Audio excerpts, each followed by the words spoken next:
I love that dude. Me too. And he was a larger than life figure in my childhood. Truly, me when too. I was a kid, when he was the champ, it was like people don't understand what a champ he was. I don't think anybody... That's why it was so interesting to me as I was watching it, and I'm very verbal when it comes to that. Come on, what the? You know what I mean? And he's still quick. Oh yeah, he's still quick. He's still very quick. And he would do. But you know, these Mike things. had he was walking with a cane just like a year and a half ago. Yeah, but he was really out of shape. Bad sciatica. Bad sciatica. Yeah. Oh, I didn't know that. Joe Rogan was astounded by a $700 million offer for a rematch between Jake Paul and Mike Tyson. Speaking on his podcast, Rogan expressed relief that Tyson, now 58, emerged unscathed from their previous fight, which Paul won by unanimous decision. He praised Jake Paul's boxing skills and promotional genius, but voiced concerns about Tyson's age and potential risks in the ring. The proposed rematch offer, reportedly backed by a Saudi billionaire, aims to draw immense global interest, but Rogan remains focused on Tyson's safety and legacy. It's amazing they got paid so much money for that. 25 million and 40 million? I think 20 and 40. Yeah, I think that's what I'd heard. You know, which I'm happy Mike got the money, and I'm happy that he didn't get hurt. That was my fear, that it was going to be a real fight, and he was going to get hurt. You've known him for a long time. I've known him for a long time. And he was just like ready to go, and it was terrifying. It was like, and Jamie... Wait, when was this? A few years ago. 4 years ago? 4 years ago. And so when he came in the second time, I was like, Jamie said it afterwards. He's like, that's a totally different human being than the first time we saw him. He was one of the first guys, like I said with Nick Nolte, he was like, is that really Nick Nolte? This is crazy. Can't believe he's right there.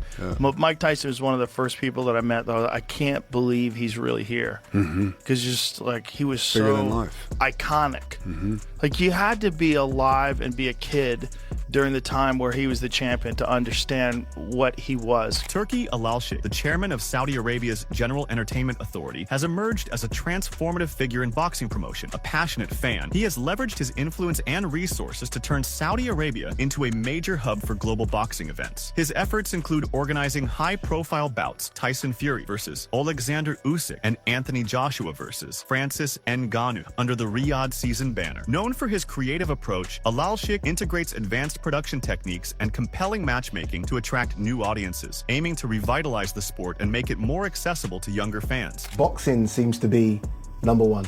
Because I'm fans of boxing. This is why? Yeah. The boxing, and I talk now with, in the same time, I study it. I have people to study it, what I talk about.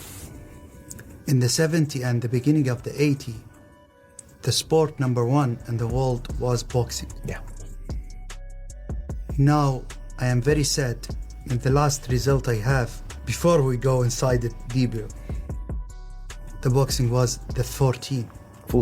Turki Al-Sheikh, a key figure in Saudi Arabia's sports revolution, is a lifelong boxing enthusiast and a devoted fan of legends like Mike Tyson. Known for hosting grand events, Al-Sheikh's admiration for Tyson inspired him to offer a stunning $700 million rematch deal against Jake Paul.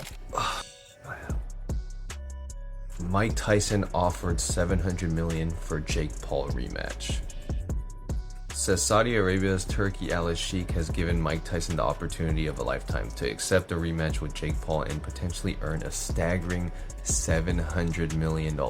It must be nice to have money to just throw away like that, you know? Now, 3 weeks after their lackluster affair, Mike Tyson has been handed an offer that would be incredibly difficult to refuse. Saudi Arabia's Turki Al-Sheikh, best known for his complete transformation of the sport of boxing, I thank you for that, Turki Al-Sheikh, is ready to put up a large sum to witness a Paul versus Tyson rematch. Willing to be the driving force in making the fight happen, Al-Sheikh has provided a huge stipulation if he can get the agreement on both sides. And that is, if Mike Tyson can win by knockout within the first 3 minutes, he will be rewarded $700 million. That's highly unlikely. He expressed a desire to see his idol triumph once more in the ring, believing it would honor Tyson's legacy and captivate boxing fans worldwide. His innovative approach to promotion, combining spectacle and substance, aims to rekindle global interest in the sport while celebrating its most iconic figures. And we will go more and more, inshallah. What more can you go? This is already so much. This is what we are doing, me and you, and the team, with the support of the Crown Prince, God bless him. Yeah. We don't stop. I tell yesterday for my team, I see the calendar from the 4th of June until now, I doesn't rest any day, even in the weekend. I work around 16 hours. Mike Tyson shared his thoughts on Turki Alalshik's approach to boxing, describing it as unconventional yet refreshing. Tyson noted that Alalshik, a major promoter in the sport, treats boxing less like a rigid business and more like an arena for creative matchups. He likened Alalshik's style to assembling a playpen, where fighters are matched according to his preferences rather than traditional promotional rivalries. Tyson praised this approach for bringing fun and excitement back to boxing, emphasizing that it aligns with Alalshik's goal of drawing new fans and reinvigorating the sport. Yeah, he's not handling boxing like a business. Right. He's handling like it was a governing body, something like that? No, it's like this playpen. Hey, let's put these guys. Hey, come on, you want this? Hey, come on, let's put them in. Yeah, they don't want to fight. Hey, you guys want to fight? It's me.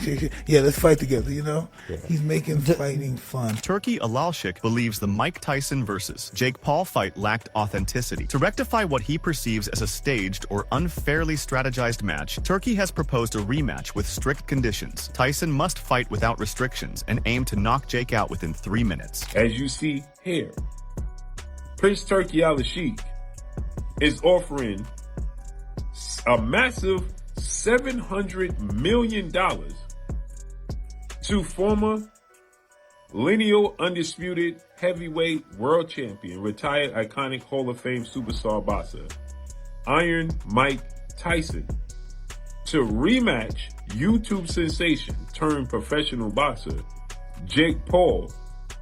And he's offering $700 million to have Mike Tyson knock out Jake Paul, right? He believes, I'm gathering, that this fight was fixed. It was staged. And so he don't believe that this was a real fight.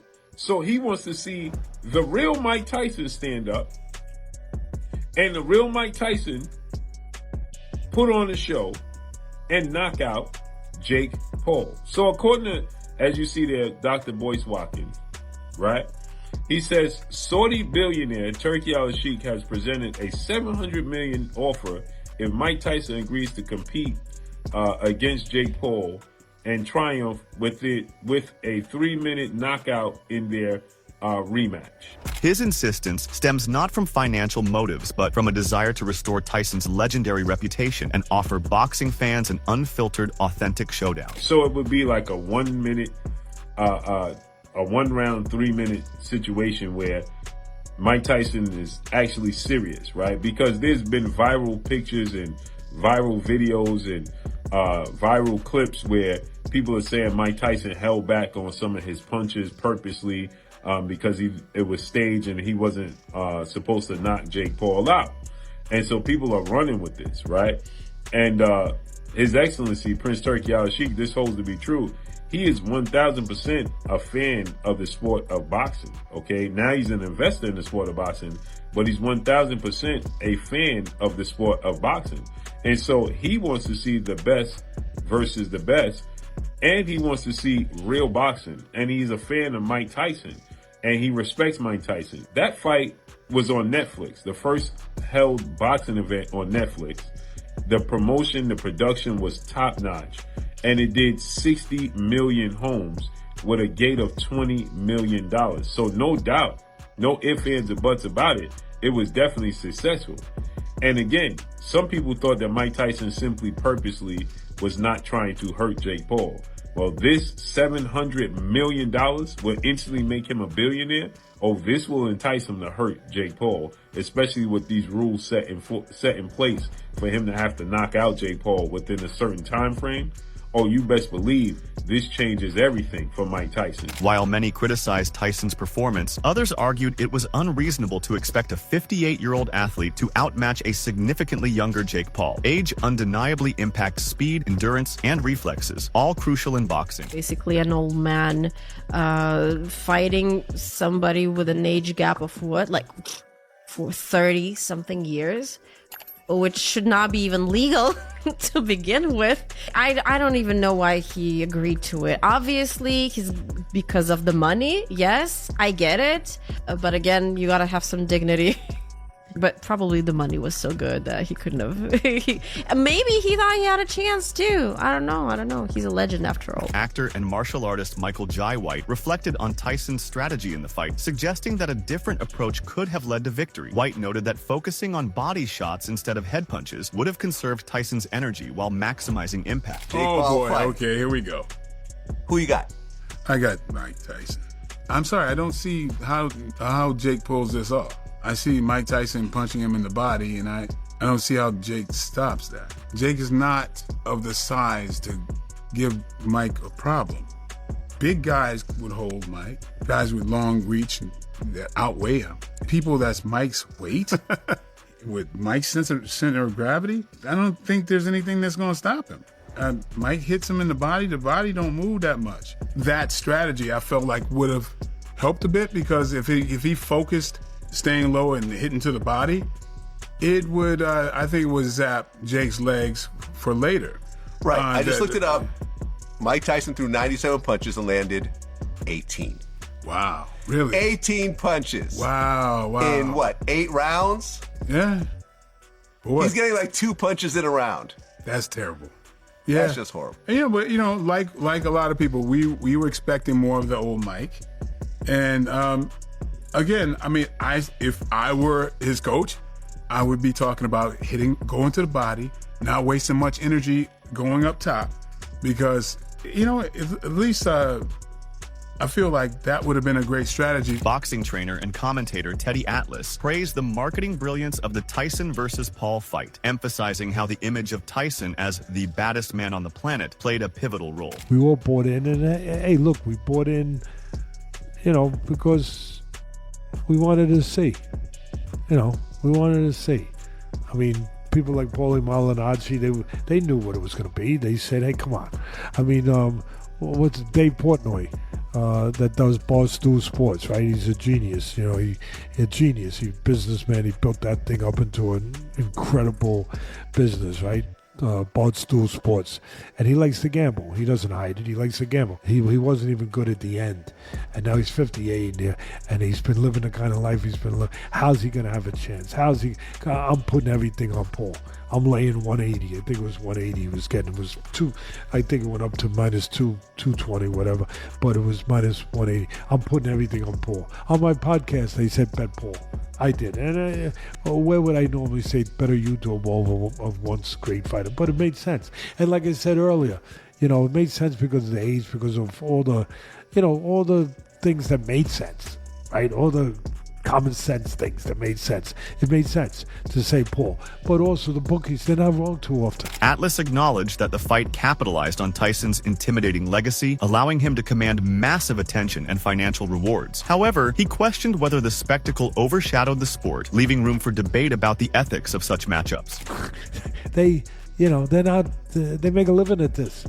They're not wrong too often.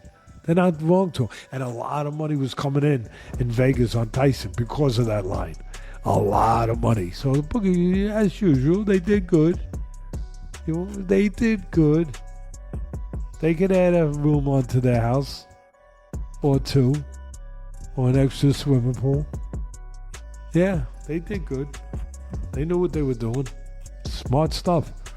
But I'm joking around. We watched it for a myriad of reasons. People are saying, and Tyson's smart, he's witty. He knows what to say. He knows the image. He knows the importance of having that image, how important. That's why he got all the money. It wasn't about what he had left at 58. It was what maybe he might have, and the image, the scary guy, the guy that's going to eat your children, the guy who's the baddest man on the planet. Just that image, that soul. Big Mo, the fight's MC, shared Tyson's personal motivation for stepping into the ring to prove his capabilities to his children. Despite his age, Tyson's ability to draw a global audience and sell out stadiums demonstrated his enduring star power. The reason why I loved that event is that was an event for Mike Tyson. Mike Tyson said something during the week that honestly, kind of, put a knot in my stomach. He said to his kids, he's nothing. Mm-hmm. But he's going to show his kids, and he gets to show his kids really who he was. Now, we saw a 6-year-old version of him. The fact that Mike Tyson sold out a stadium, drew 100 million live viewers. It was one of the coolest fucking things I've ever experienced. The energy in that stadium, and I got messages from people, everyone was pulling for Mike. Yeah. Now, maybe delusions of grandeur. He's a little bit past his prime, obviously. We saw that. But the fact that moment even happened, and the crescendo and the energy, because it was perfect, dude. Like, everyone booed the shit out of Jake Paul. I turn to Mike Tyson, and the whole arena just starts to come like this. And I'm just like I'm just gonna go for it. Cultural commentator Lord Jamar voiced sharp criticism, claiming the Tyson versus Paul fight tarnished Tyson's legacy. You know, I think the whole thing was scripted. The whole thing was just a money grab. And for a lot of us that love Mike, and despite what he said in that interview with the girl about the legacy, we love him and his legacy, and we didn't like what we saw last night. What we saw last night seemed like something that very much tarnished his legacy for a little bit of bread, you know? And somebody will say, oh, 20 million, that's not a little bit of money. Well, you know the government takes half, you know what I mean? Then you got to give your handlers or whatever 20%, you might graciously walk away with 5. You know what I mean? You might get 5 out of that 20. You see what I'm saying? So is $5 million, I mean, and that's nothing to sneeze at. I'd love to be paid $5 million for something. But is that worth tarnishing your legacy, someone like Mike Tyson, you know? I think a lot of us would say no, you know? Yeah, I think it was just a disappointing performance. Calling the fight scripted, he accused the Paul brothers of exploiting the sport to profit off the reputation of black boxing legends. Jamar's perspective resonated with skeptics who felt the match prioritized entertainment over genuine competition, adding weight to calls for a rematch that would honor the sport's integrity. That was nasty work. And yeah. And I just feel like these Paul dudes, you know, Jake Paul and the other one, I feel like they're trying to just cut the line. They're using money and all this to try to fight some of our greatest fighters, our greatest black fighters too. They're taking our greatest black fighters, fighting them after their prime and saying, hey, I fought them, like, you know what I mean? Trying to almost be like that great white hope, but not legitimately. Determined to erase doubts about the fight's authenticity, Turki Alalshik has championed a rematch free from prearranged outcomes. He aims to see Tyson unleash his full power, testing whether Jake Paul could endure a genuine clash against a motivated Tyson. This proposition underscores Turki's commitment to making boxing more transparent and thrilling for fans worldwide, positioning the rematch as a chance for redemption. Mike Tyson was just offered $800 million just to do a rematch with Jake Paul, but this time, unscripted. Tyson, known for his nonsense approach, reportedly that he threw shade at Jake's previous bouts, implying they weren't entirely authentic, which the fight wasn't really true. The fans going crazy because Turki, rumored to host the fight, announced this match would be raw and real, no stage, no drama, no punches at all. Mike Tyson's camp questioned whether Jake Paul could actually handle a punch from Mike Tyson if this was not really scripted at all, with safety precaution. Is Jake ready to face one of the greatest boxers of all time with comfort of controlled outcomes, nothing scripted? Or is this just another strategy to stir controversy and sell out tickets? Some claim Jake thrives on the spotlight, but against Tyson, the best fighter in boxing, it might be too hot for him. What do you guys actually think? Are we going to see another rematch fight of Jake Paul? Tyson's willingness to risk his health for another fight speaks to his love for the spotlight. Despite being financially secure, Tyson seems driven by a deep-seated need to remain in the public eye. Mikael White speculated on Tyson's potential matchup with Logan Paul, expressing skepticism about its authenticity. He suggested that such fights, likely rehearsed or scripted, would lack the genuine rivalry that defines traditional boxing. And I think the reason why he's doing it more so than the money, because he's got money these days. Tyson's already rich. Yeah, absolutely. I think he just loves the public attention. He just loves it. He doesn't want to let go of it. He wants to hold on to it as long as possible. Because when they even asked him, if this is his last fight at the end, during like the post-fight workout, he said, I don't know. Maybe. Yeah, I mean, so he might actually get in the ring again. Yeah, I hope not. Yeah, but maybe. Well, it depends on who he gets in the ring with. I mean, he could get in there with Holyfield again. By weaving these perspectives together, the narrative of Tyson's current boxing journey becomes a complex blend of legacy, spectacle, and the quest for authenticity. The proposed rematch holds the potential to address lingering doubts while reigniting the excitement that makes boxing a beloved sport.